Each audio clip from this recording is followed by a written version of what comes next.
sacrifice, live and letting go. Share the treasure I know that is God within my soul. For an humble heart, offering pain and strife, Lord, to you I gave all, my everything, my love and sacrifice.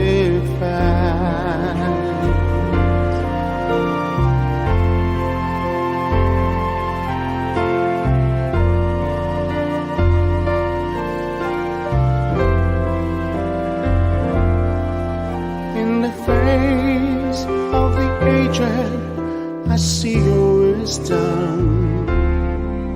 In the face of the sick, I see your wounds. In the face of the poor, I see your loving hope. In all of this, Lord, I gave my all, love and sacrifice, live and letting go. Share the treasure I know that is God within my soul. Pure and humble heart, offering pain and strife, Lord, to you I gave all, my everything, my love and sacrifice.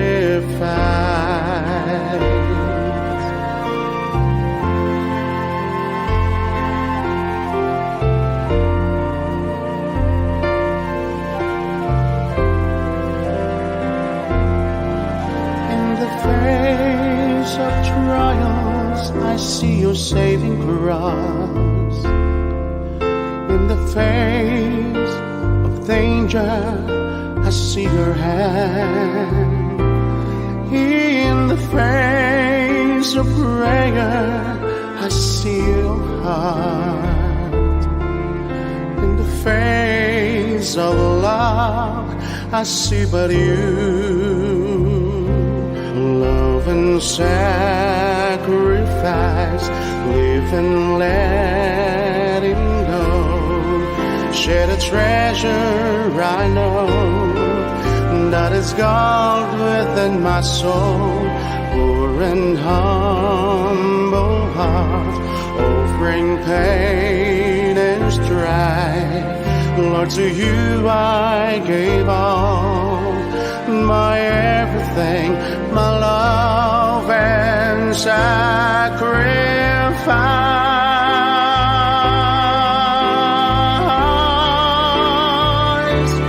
Love and sacrifice,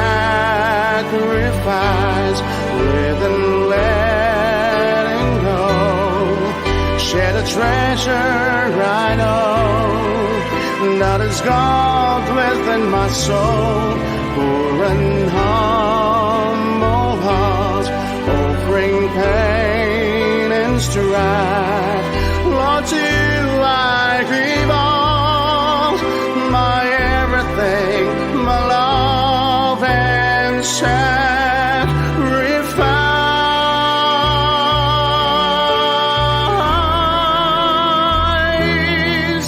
Lord, to you I gave all, my everything, my love and sacrifice.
Good morning, everyone, and welcome to another episode of Catholics at Home. And so this week, we are on episode 103. So we have crossed the century. It's a little bit like cricket. The century is a great moment, and we have crossed that century mark. And to be able to bring to you different conversations in this Saturday morning live conversations that we have that come right to your home. And we are glad that you're able to join us today, as you have been in so many weeks that you have joined us in these little conversations of interest, we hope, to bring the church and interesting topics right straight into your living room. As you know, that we started this over 2 years ago, and we are going on. And every week we try to bring to you some interesting topics about faith, about life. We also try to highlight some personalities, people that we know, or people that we have heard about, or people that we would like to also spotlight in the life of the church. And that is what we hope to be able to do in these conversations. But first and foremost, welcome to the many of you, to our regulars who have been signing in already at the start of this program, this podcast. Thank you for faithfully joining in every Saturday morning. You know, it's so heartwarming these days, especially when I go to celebrate Mass in some of the other parishes and people walk up to me. Even today, I was at earlier this morning talking to someone, and they said they follow us regularly on a Saturday morning. And so it's such a joy to be able to hear these things, that what we are doing is we are able to reach out to a lot more people. And in some ways, this has been a blessing through the lockdown. Now, I don't want to sound very morbid whether the lockdown was a blessing, but the lockdown has somewhat been the catalyst for us to start this, to be able to talk to you right in the comforts of your own living room. So thank you very much for joining us once again. We are here every Saturday morning at 10:30.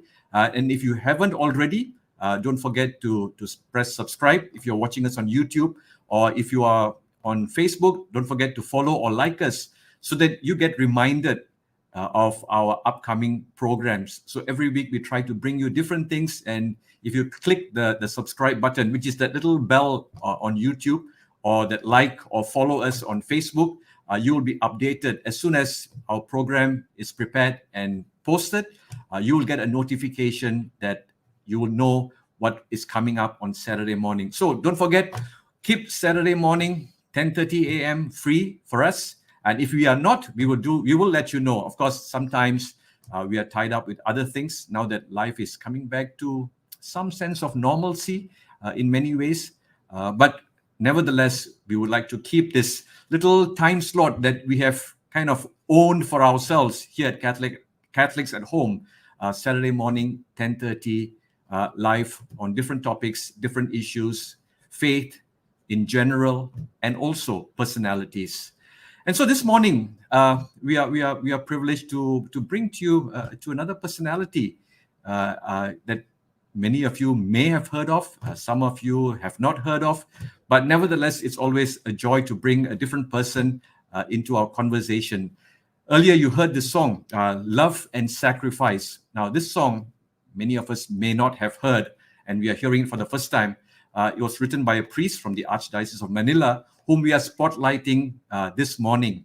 He is a songwriter, a composer, one who has won many awards. Not too sure. We'll ask him whether he's won any Grammy Awards, whether he's been featured in the Grammy Awards or even in the Oscars.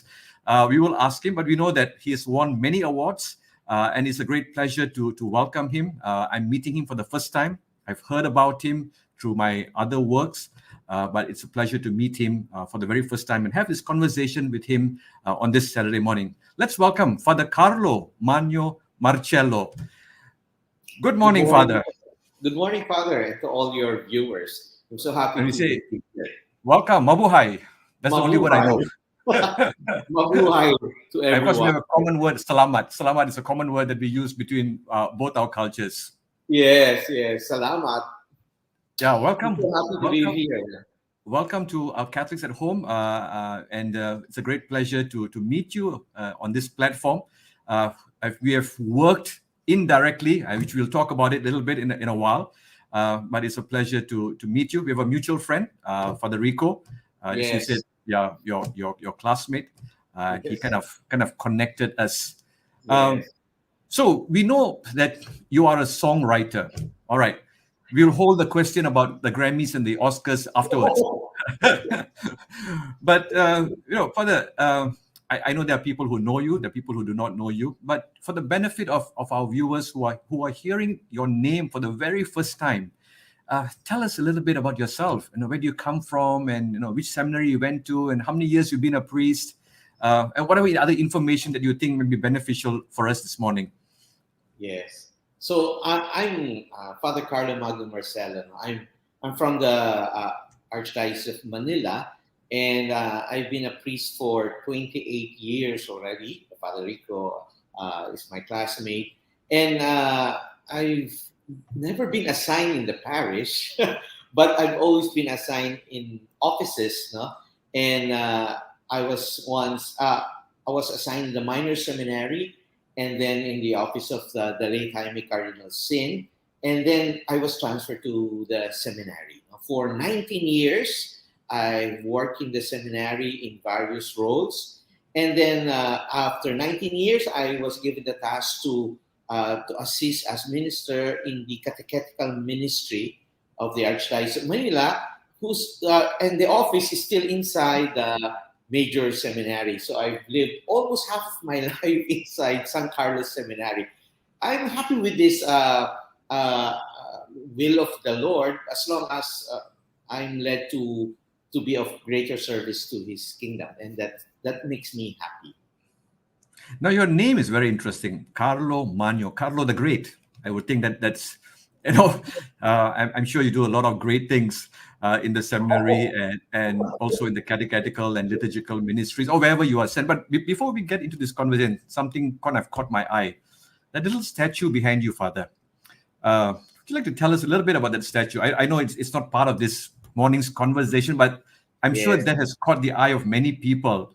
It's a very unique representation of Mother Mary. Yes. What statue is that? This is the Our Lady of the Rose, no? Because come May 1 until the end of May, every day we have the Mayflower Festival, no? And so children are asked to go to the churches, but we in the catechetical ministry, because of certain limitations, no, we created an online Mayflower Festival, or we call it the Flores de Mayo, the Flowers of May. So we invite children, adults, no, to pray the rosary, and then there's a short catechesis, and after which we offer flowers to Our Lady of the Rose. This is Our Lady of the Rose. She comes out every May in this title. And then at the end of May, there is the coronation of a crown of flowers is given to her. Oh. And then usually in the Philippines, we have, we call the Santa Cruzan. We have the beautiful lasses come out, and then they have this title that pertains to the virtue of Our Lady. Is this something that every family would have one in the home, a statue like this, or is it something in the church only? Oh, it is in the church, because people would go to the church or to their chapel to offer flowers to this particular lady. That's so interesting. It's a community event. Interesting. I mean, though we are kind of rooted in one faith, but the cultural expressions are quite diverse and quite interesting to find out, what happens in the Philippines in the month of May. And it keeps us very busy the whole month of May. Because there is always catechesis involved. There's always catechesis involved. Father Carlo, you mentioned very early in your career, you were an assistant secretary to the great Cardinal Sin. I know, as I was in the seminary, we have heard this name, and of course we know he was very influential, not just in Manila, but throughout the country, even politically. Now, we won't talk about the politics of the Philippines, which is very much today in the news for various reasons. But what I mean, before we talk a little bit about your songwriting skills, I was curious to find out, we hear of this name because, cardinal sin. Of course, what is this cardinal sin all about? I mean, what was he like? What impressions did he leave on you? I think you were a very young priest when you were assigned as a secretary to him. Yes. Usually, the assistant secretary is the one who is constantly changed. You only last for 2 years, no? It's like a training ground, no? And for me, it was really a big grace to be chosen to be his assistant secretary. The role of the assistant secretary, as I was informed by the main secretary, who was Monsignor Socrates Villegas, now Archbishop Socrates Villegas of the Dagupan. I have to be a companion to His Eminence, to the late Cardinal. So I have to go wherever he would be going, no? And that gave me really a big grace to be with him and to see the person rather than the big name that you get to hear and you see in the newspapers or TV. He is so much of a father, really so much of a father. And then I realized that you can always use joy, humor, and wit to convert people, especially your enemies. And this is what that was his weapon: joy, humor, and wit. No, and then of course you can always see the priority of prayer in his life. He has so many appointments. So since I'm his companion, I always was with him in the car, and every time I will always be the last one to enter the car because he's always so early. He hates to be late. No, so I'm always the one who is late. And when you enter the car, it's the mysteries of the Rosary, and then afterwards the Stations of the Cross, then all his favorite prayers. If you have not reached the destination, then that's the time you will engage in conversations. And the conversations are very homely or homey. And sometimes we play a game. He would create a game because he knew that I was an organist. He would create this name that instrument. Because we would be listening to orchestral music, and then he would play that game with me. So he's so fatherly and so nice to be with. As you were saying that as he gets into the car, he starts praying. The thought that ran through my mind is: does he not trust his driver to get him safely to his destination? No, but this is the side we don't hear about, because we see a very, very strong character. I mean, at least in my seminary years, we see a very strong character, and very very powerful, very influential. Interesting that you give another side of his joy and humor and the human side of the cardinal. That's interesting. I still hear in my ears, anybody would come and he would be the one to greet them at the door. He would always have a very loud voice saying, "Welcome to the house of sin." He said that to Imelda Marcos. He said that to all the politicians who would enter the house. "Welcome to the house of sin." I'm sure he left lasting impressions on you as a young priest, and which has kind of shaped you and marked you in your ministry even today in many ways.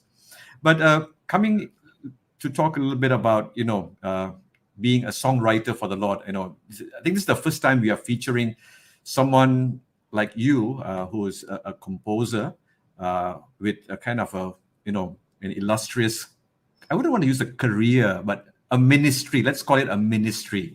Yes. I think it's mission, not. I would call it mission. Or a mission. But before we get into that, Father Carlo, I mean, did kind of music play an important part in your growing up years? I mean, are you trained musically, or are your parents musicians, or your siblings musicians, or is something that you were attracted to as a young growing person? I had different hobbies, not music really, because we didn't have any musical instrument except for a guitar, perhaps, And then my father was the only one who would be playing guitar music and then military band music because he was a soldier. He's still alive now, retired. So I always hear band music. And then when the our parish church needed young organists to serve at Mass. No? So they offered 10 free lessons to young people who would like to become church organists. And me and my best friend, and I think 8 other young boys, joined the group. And the two of us were the survivors of that short course. And that began my service to the church as a church organist or a church musician. I was not given the grace to finish, to get a bachelor in music, but then I had short courses along the way that helped me or honed my skill to write songs. But the one who really pushed me to this ministry was actually the late Jaime Cardinal Singh. Because I was simply an accompanist, not a songwriter. But later on, perhaps, with the first song that became very famous, it was due to the late Jaime Cardinal Singh who trusted me in this with that project. Well, it's interesting that you say that, as a young person and the church had this kind of program to invite budding musicians, or at least potential musicians who can serve in the church. But in your growing up years, what kind of music did you listen to? I think if you're a priest now for 27 years, you're probably about the same age, I would think. At least, we were not the generation of having an iPod in our ears or Spotify, but maybe the radio, tuning in the radio. And what kind of music did you listen growing up? What genre of music did you like? I was forced as a young kid to listen to military band music since we only had one record, one long playing album. And then I was again forced to listen to Carpenter's music because we only had one album of Carpenter's music.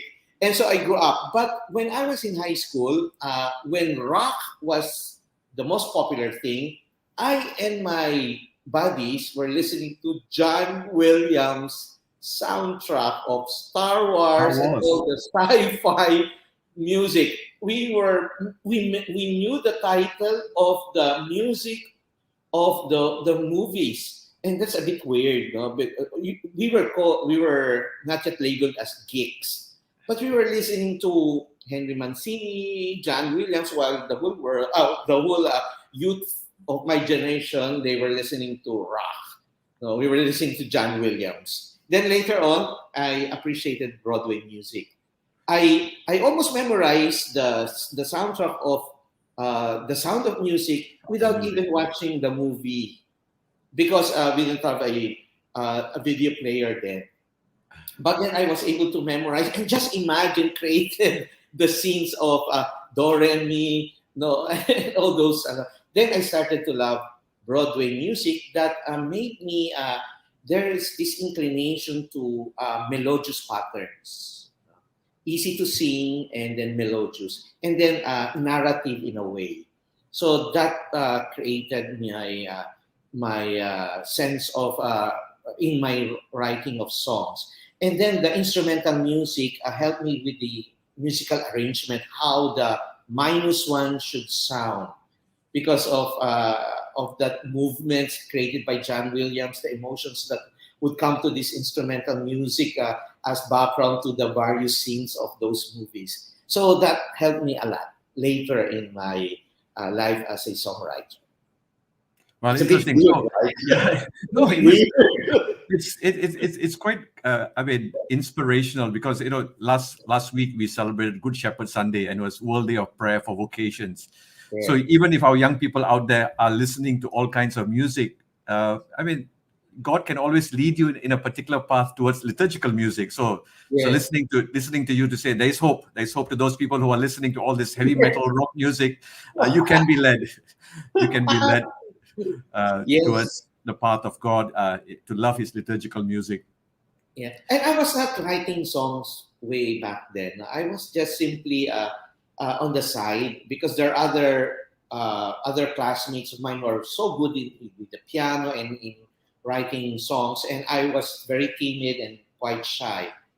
And then later on, I realized that it was a preparation for me to be more sensitive, because the style of my songwriting is more of service. What do people need to sing? Not what I want them to sing or what I am inspired to write. So I really consider songwriting as a mission because during my free time, I won't be playing music. I would be tending my goldfish, my plants or whatever, or paint or whatever, All right. but not music really. You're talking about when you listen to band music, you listen to Carpenters, John Williams, and all the others. Uh, would you say any one of them had an influence on the kind of music that you write now in some ways? Oh, actually, when I was a young seminarian, I was introduced to the Focolare movement, and I fell in love with the two bands of the Focolare movement. And they often would sing in Italian, rarely in English, the Gen Rosso and the Gen Verde. The Gen Rosso are the men's rock band, Gen Verde would be the women. No? But they introduced me to a very different kind of music that can be sung in the church and that is also very Italian in a way, but also has a characteristic of world music because the members of the band would be coming from different countries. And that shaped me also with the kind of music that I would be writing. It is open to world music. I would say world music. All right. It can be ethnic, it can be pop, it can be rock, it can be western, it can be classical. And of course, my mentor in the seminary, Father John Valdestin, opened me to the beauty of the classics, the Gregorian chant, and the classics, both European and Asian. Now, your first song, okay, let's say the genesis of your mission in music was in the Jubilee year. From what the little that I read, I've been trying to do a bit of research about the work that you have done in the year 2000, and that turned out to be a hit. It was considered as, I think, the best inspirational song, if I'm not mistaken, for that year. In the Philippines, it won some awards. I can't remember what the name of the award was. It the Awit Award or something? No, it's Awit. Awit. Awit is song. It's like our local Grammy. Yeah, and that song has now been translated into Korean, Japanese, Hindi also, and a few other. Now, how did that come about? How did it all start? Here comes Cardinal Sin. Now, because the Saint John Paul II issued the Tercio Millennio Adveniente, no, and it was calling for the 3-year preparation for the Jubilee year. So the preparation began 1997. So it came out around 1996, and I was assistant secretary to the late Cardinal, and the Cardinal instructed the secretary to tell me, since I'm an organist, no, and since there was no money for a competition, and they needed a song urgently, no, so he commissioned me to write the song. So can you write this song? So I read the document, and then it was a bit urgent. So when I wrote the first song, I immediately submitted it to Monsignor Socrates Villegas, now Archbishop, because the meeting was, it was almost the fall. He gave me 2 weeks perhaps, but then I wrote the song the night before. No, I wrote the first song for 3 days, no, trying to put the Tercio Millennio Adveniente's spirit in the song. And then the night before I submitted the song, suddenly another inspiration came just before I went to sleep. There was this persistent melody, and then I sat down on my desk, then wrote for 45 minutes. It was like an outpouring of melody and words. And then the next morning, I submitted to Monsignor Sock the new tape for the song, and that was the Jubilee song. And it was approved, and then we used it. Then 1997 was the World Youth Day in Paris. And the Filipino youth, since we started singing it 1996 with actions, the Filipino youth, when they went to Paris, they brought the song, singing it on the streets, and And then it attracted young people, so they teach us the song. So I think it was first translated in French because it happened in World Youth Day Paris. Then it spread, because of World Youth Day, and the young people got attracted to the song. And then I received a request if they can be translated to different languages. And then it's 4 years. It was sung for 4 years, so it got stuck in the mind of young people. And on the Great Jubilee year 2000, we were invited to sing it in the culminating mass at Tor Vergata, World Youth Day, Rome. So we had to sing it after the Pope's message, and before the finale of that. It was near midnight in Tor Vergata. So we were asked to sing it in Rome for the World Youth Day. So that's the genesis of the song.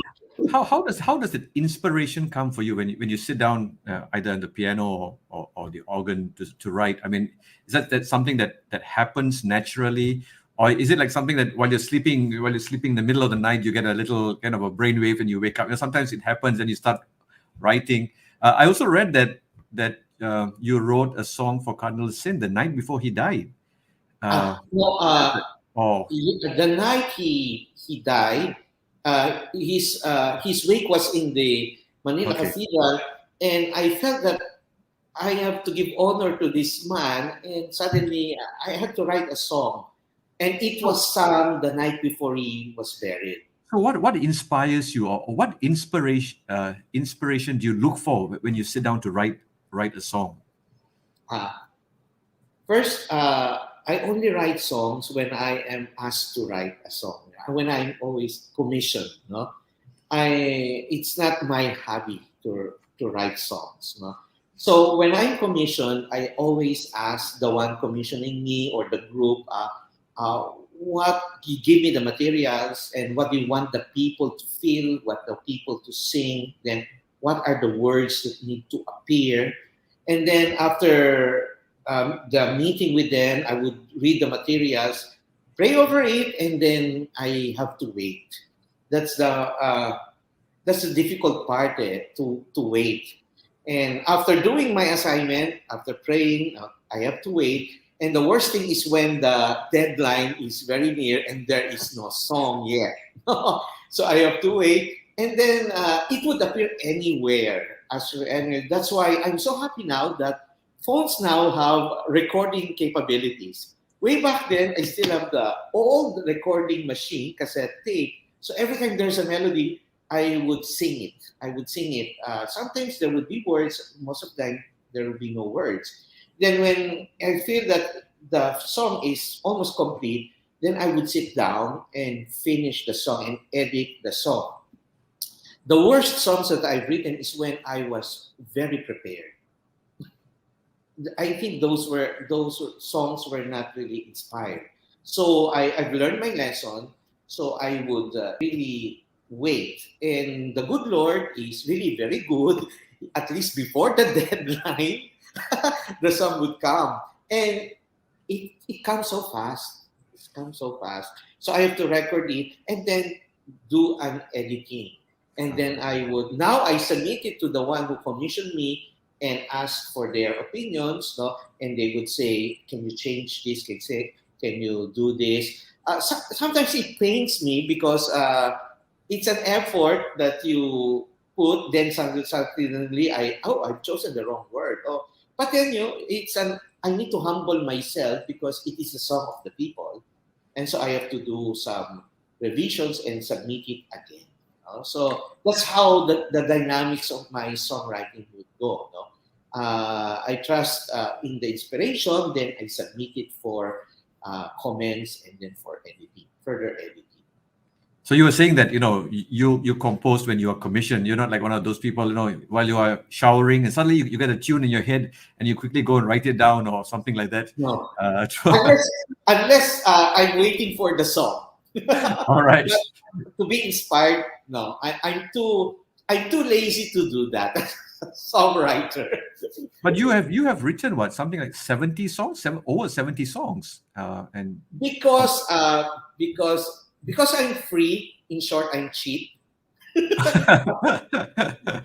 Because the principle is freely you receive, freely you give. No, so people don't pay me as long as it is the will of God. No, so I need a letter from the superior, from the parish priest, and then they would approach me. That's why there were years when I was so prolific because there were so many requests.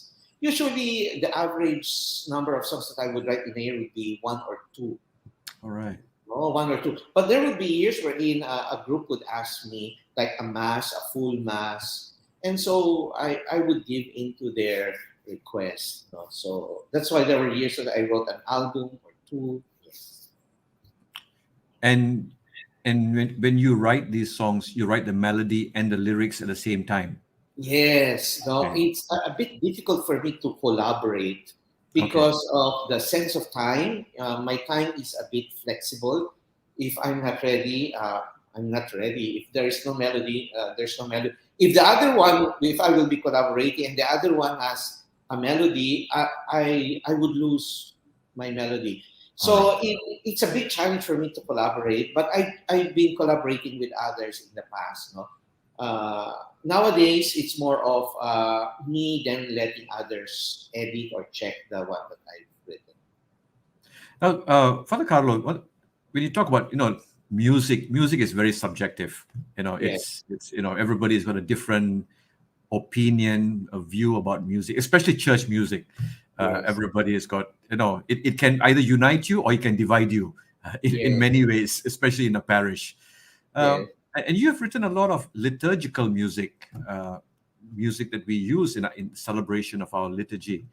And I don't want to get into a controversial discussion about what it should be or what it shouldn't be, because in different parts of the world, as I've seen, I mean, in Philippines, even within the Philippines, you go to different regions.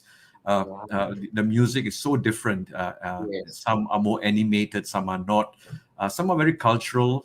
Some they bring in their own life experiences.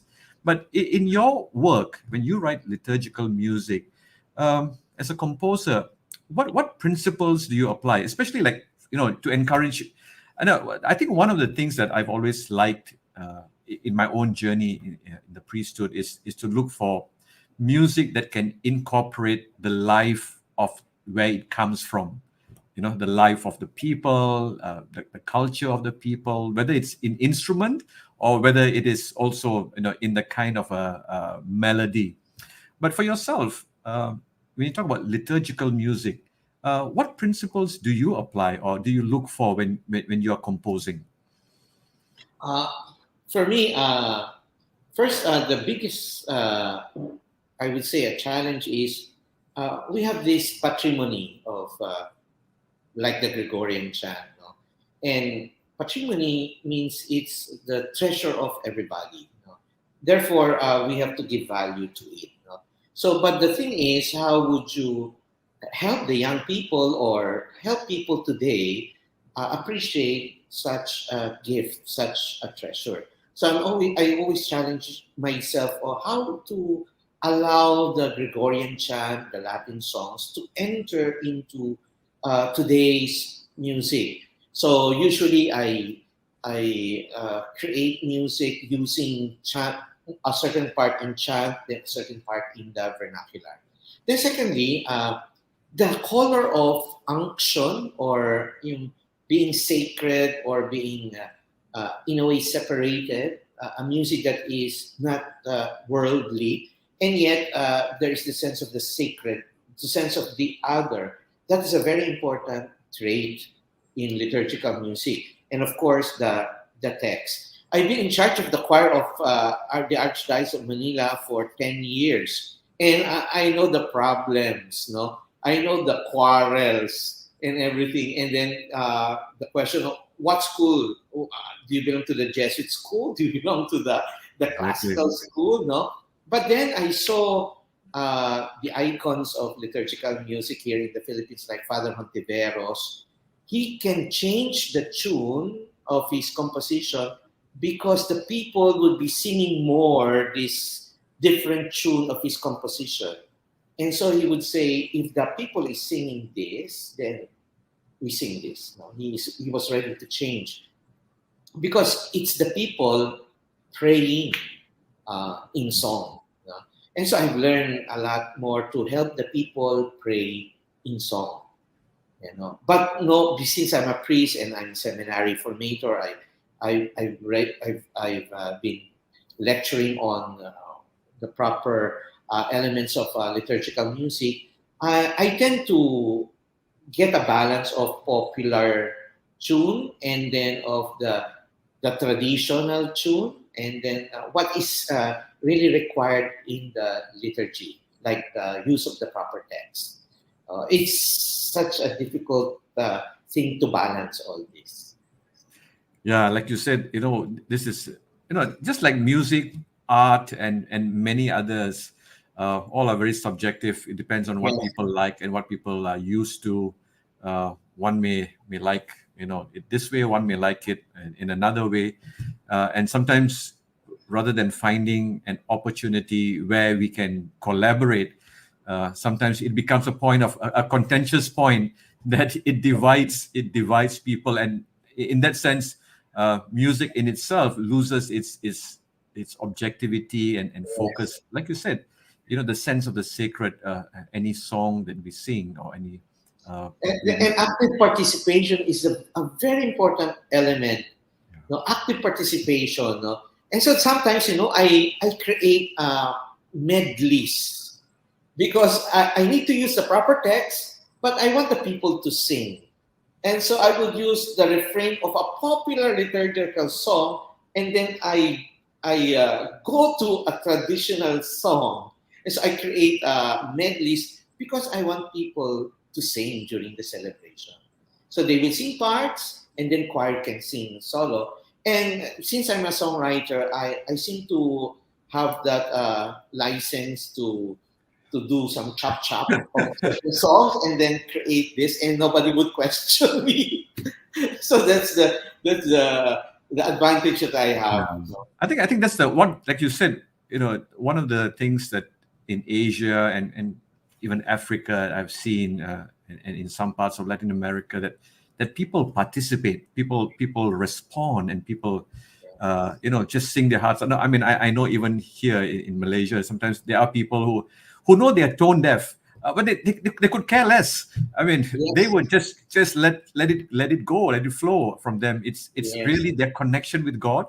Of course, the choir master will not be very happy if somebody nearby is singing on a different key or something, but it kind of tells that it's something that helps us to connect with the divine, isn't it? Uh, in, yes, in that sense, and yes, it's a grace that you receive to be able. I think it's Augustine who says when you sing, you pray twice over. yes, Yeah, it's the connection. I think music naturally is something that kind of takes over. I mean, you listen to a nice tune, suddenly you see your feet, they're tapping, or your fingers, you're moving. It somehow tugs a kind of a different chord in each one of us, yes. and it helps us to grow.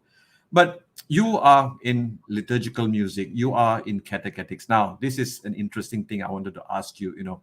Uh, how do we use music to reach out to young people who are listening to a variety? Now, I think they are spoiled for choices. I mean, like you said, you had one record.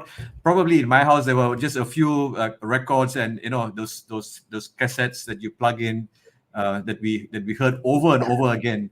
Yes, But yes. today with Spotify and all the Oh my Apple God, there are Music, thousands. thousands of songs at their fingertips. How do you use this to evangelize to our young people? Yes. Uh, in scriptures, one of the disciples asked the Lord, "Lord, teach us how to pray." No?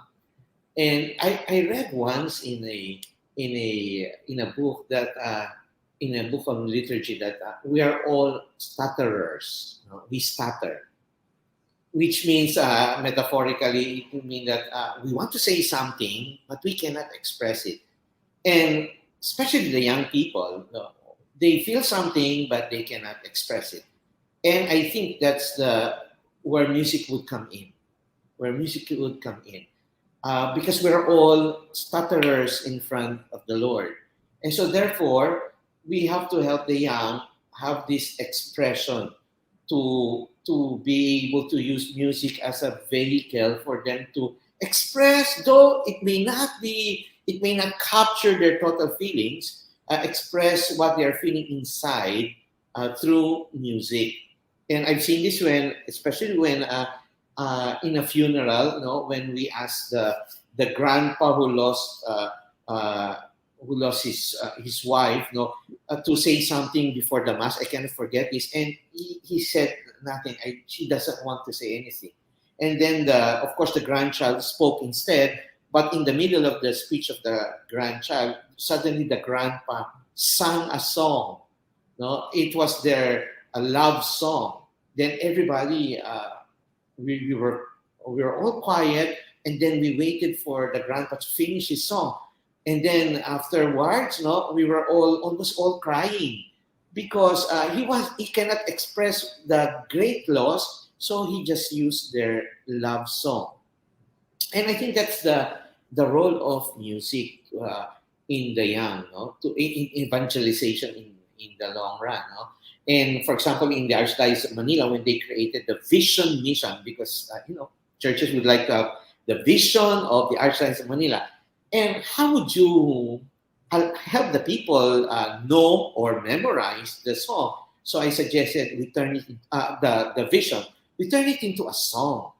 We turn it into a song. So it became the entrance song of all masses. So every time we ask the people, do you know the vision of the Archdiocese of Manila? They would say, we don't know the vision.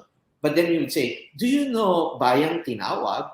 No, Bayang Tinawag is the title of the song. Yes, we know Bayang Tinawag. That's the vision of the Archdiocese of Manila. And so they can sing from their heart the vision. So it's a tool actually for us to deepen the faith, and we have to use it also very much, especially these days. I remember you were talking earlier about the year 2000, the Jubilee year, and it was World Youth Day in Rome also at that time, Yes. and I was in Rome, and it was interesting. Just the first part of the summer, and then I kind of ran away from the crowd, and I left. On the streets, you just saw young people coming together of different Yes. nationalities, and they were singing on the street. Yes. They may not have known the words, but that somehow brought them together, united them. So I think music has an interesting way of uniting people, especially the young people. It's a universal language, isn't it? I would say, in many ways, to be able. And so when you have written all these songs and won so many awards, we're going to ask you: Did you win any Grammy or Oscar awards for that? Have you reached there, or you not yet? On your way. There is one song, Only Selfless Love. They created a very beautiful MTV. It was given a citation in New York festivals. All right. So I got a chance to go to Broadway. Okay. To get we didn't win, but we got a citation in the New York festivals because of the MTV. That's the farthest that but I've not been successful in Catholic awards. I've not been successful. Oh, right. Okay. In secular giving bodies that I've been very, very successful, but not in my home court. And it's okay. So it looks like the words of scripture come alive. I mean, a prophet is not welcome in his own town. As long as they don't stone me. All right. Or try to push you off the cliff. Of the many songs that you have written, it's a very difficult question, I know, especially when you've done so many. Is there one that has got a very special significance for you, that speaks out to not to Father Carlo, but to Carlo Magno, the person, that really, it's something so special to you. Till today, you hold on very tight. Yes. Up front, I would always say the best song I've written is Awit sa Ina ng Santo Rosario, Song to Our Lady of the Most Holy Rosary. And I told my friends and family, when I will be buried, it must be the song that will be played in the hearse. No? But your question is about what is that song that really speaks to me. One summer, I was invited by a friend priest to take a course in psychology in the Jesuit School at Ateneo, just one course, and it's titled Inner Gardening. Inner gardening. So you will be tending the garden of your soul. And then at the end, we were required to do a paper or do something, a project. And so, of course, for me, I wrote a song, no? And the song is entitled "Just Tell Me," and the song is God singing to me. So it's like I had a dream when I was preparing for that final project, and God was telling me that He is like a lover, and He tells me that you have to tell me that you love me, because if you don't tell me that you love me, sometimes your silence, because we always say silence means a yes, but here's God saying sometimes your silence means a no. So just tell me that you love me. So the song is like God begging me to tell Him that I love Him. So the song sounds so much of a love song, and then but there is no word of God or anything. So it sounds like a love song. It's in YouTube, and then when there was a competition in a popular TV channel, I submitted it, and it reached the semi-finals. No, oh, God.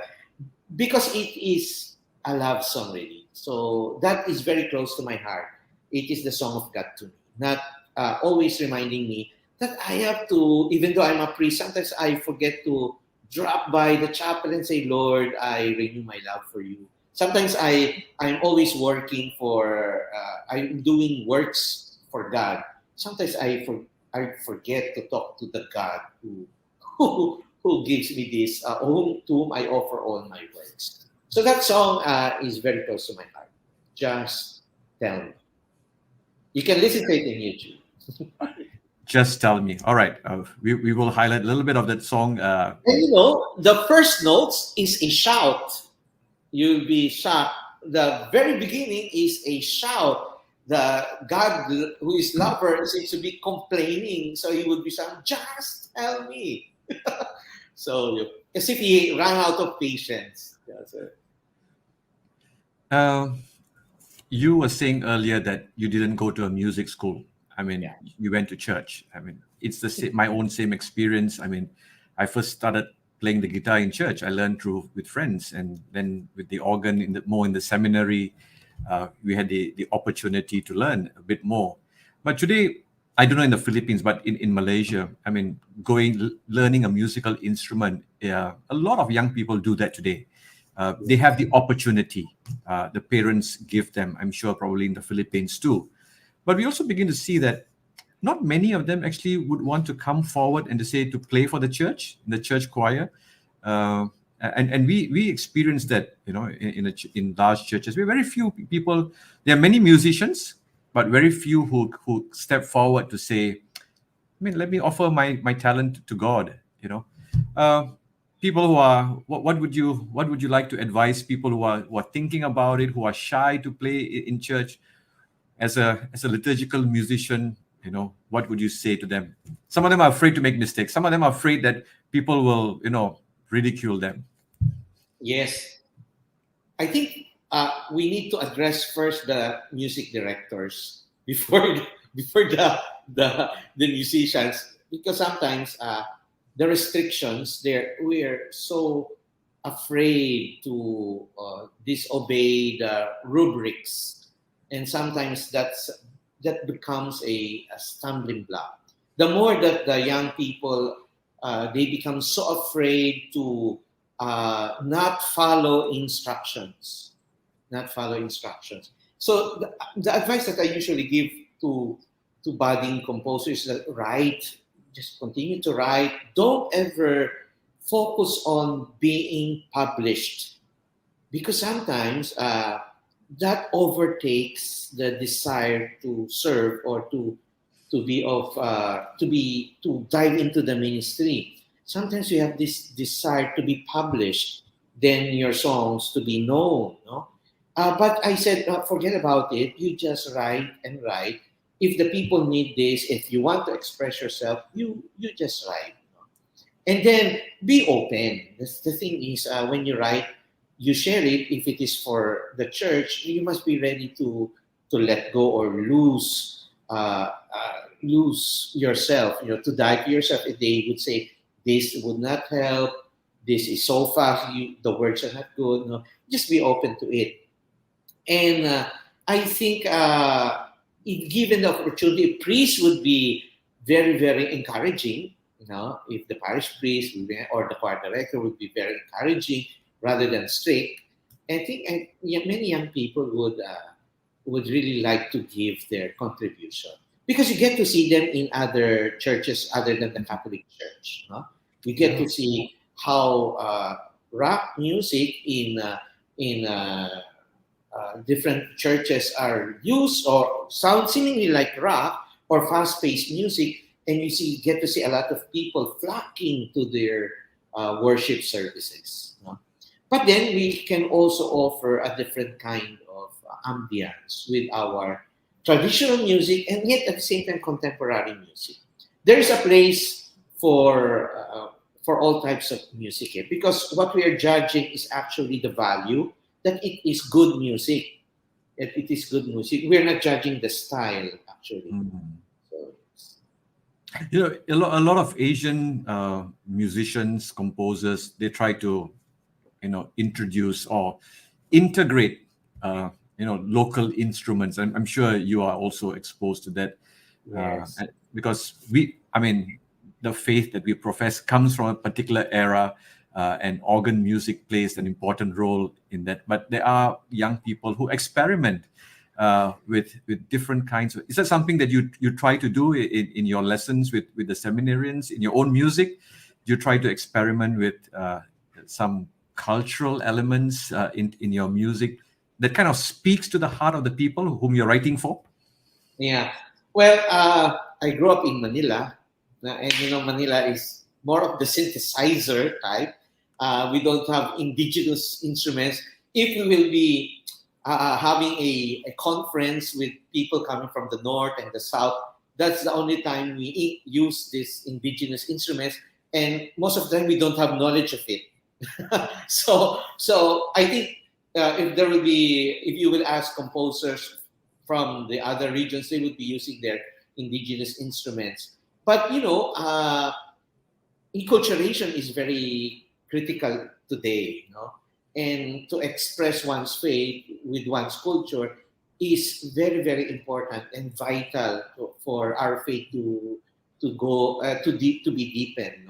And I think it is but right that we use whatever we have to express our prayer.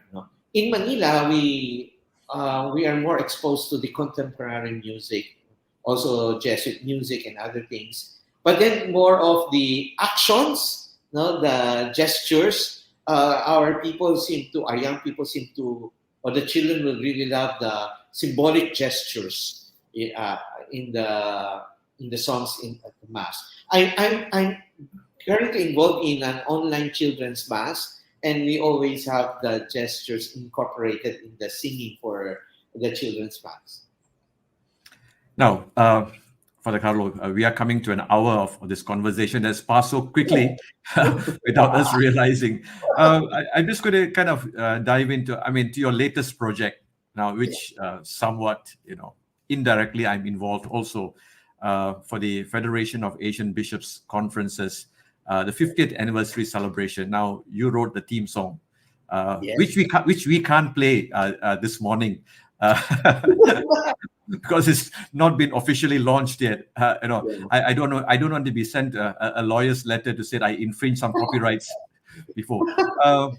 Tell us a little bit about this song without breaking any code of confidence.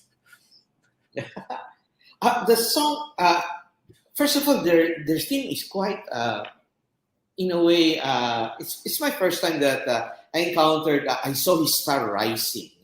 So it's Christmassy, It's a celebration of course, the 50 years of FABC, and then I read they released a 49-page document, if I'm not mistaken, about the history of FABC. And of course, it's very, very colorful with the many, also with the many things that the church in Asia would be facing. No?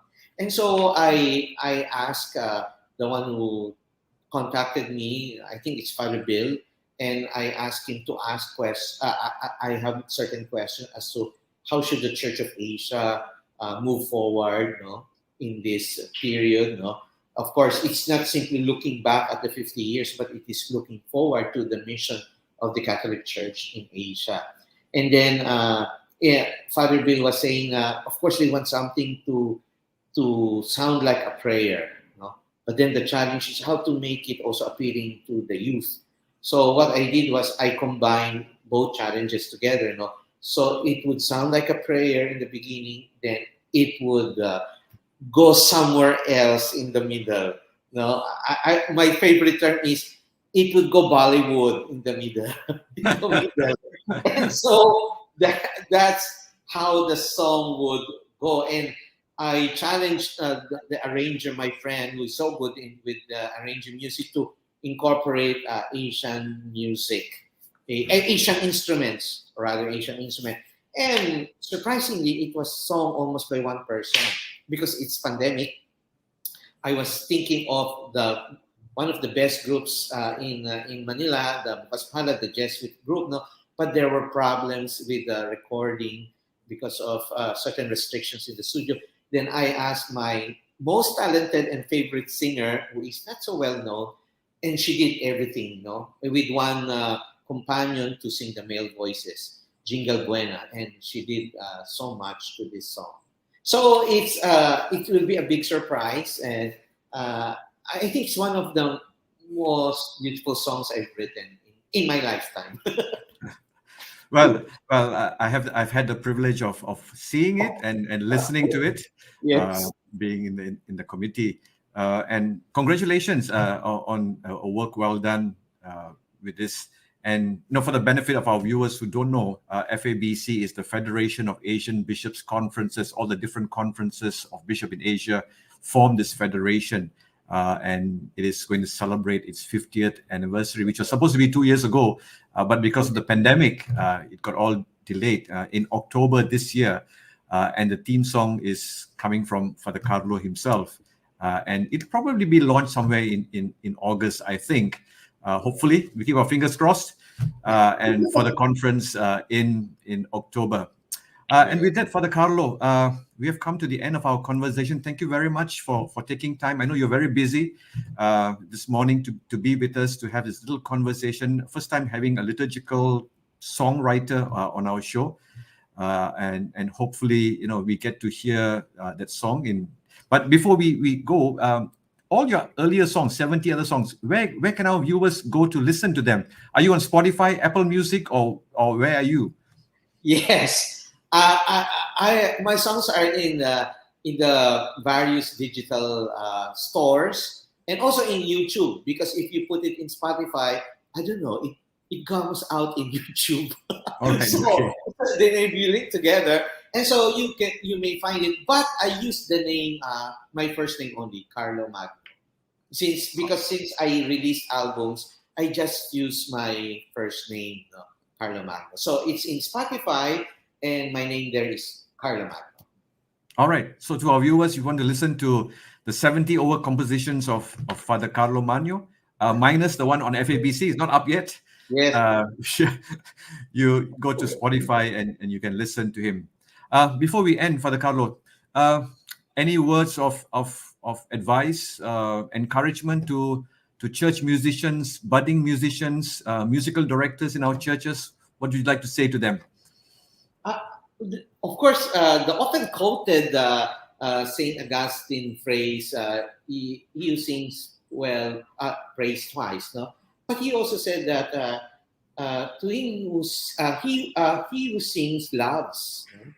So if you really love, no, then that is already the music that will really come out. No?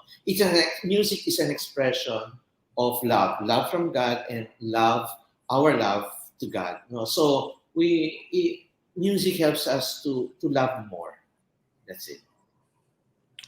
And with that, thank you very much, Father Carlo, for making time to be with us, to share your passion, your mission also, which is music and prayer and catechetics also. Hopefully, this conversation will inspire our young musicians to come forward in our churches Yeah, to offer their talents to the Lord yes, and to work together. And as I said, music must unite us and must not divide us. And maybe perhaps we look forward to seeing you on maybe Philippines Got Talent or something of that. In no, some ways, I'm quite a shy person. but one thing we know that a lot of Filipinos are naturally musically inclined, isn't it? I mean, they pick up the Yes, karaoke mic and they can just yes, let it all go, a kind of a thing. It happens naturally. Thank you very much for yeah. sharing Thank this you with very us. much also for having me, and I will be spreading the news for people to subscribe to this beautiful channel. That's right. And so to all our viewers, thank you for joining us once again on this Saturday morning, and hope you have a good Sunday with your family and your friends. And don't forget to tune in, to subscribe, to like, or to follow us on Facebook or YouTube channels. And same time next Saturday at 10:30 a.m. We look forward to meeting you again. But before we end, Father Carlo, we usually say a prayer. Would you privilege us with a prayer this morning before we Yes. conclude? In the name of the Father, Son, and Holy Spirit. Amen. Lord, we thank you for the gift of music. We thank you for giving us this tool to express what is deep in our hearts. You gave us this tool to be able to live through the various mysteries of our life. And music leads us to your presence. Help us to appreciate it as truly a treasure, a gift coming from you. Help us to use music to unite, especially people having conflicts or people having doubts in your love. Help us always to to keep or make us present before you. We know that you are always with us, you are always walking with us. Let music accompany us in our journey towards our common home. Glory to the Father, and to the Son, and to the Holy Spirit, as it was in the beginning, is now, and will be forever. Amen. Mary, Amen. Mother of God, pray, Pray for for us. us. Oh, Father, Son, Holy Spirit. Thank you, everyone. And see you next week. Bye, everyone. Bye, Father Carlo. Bye.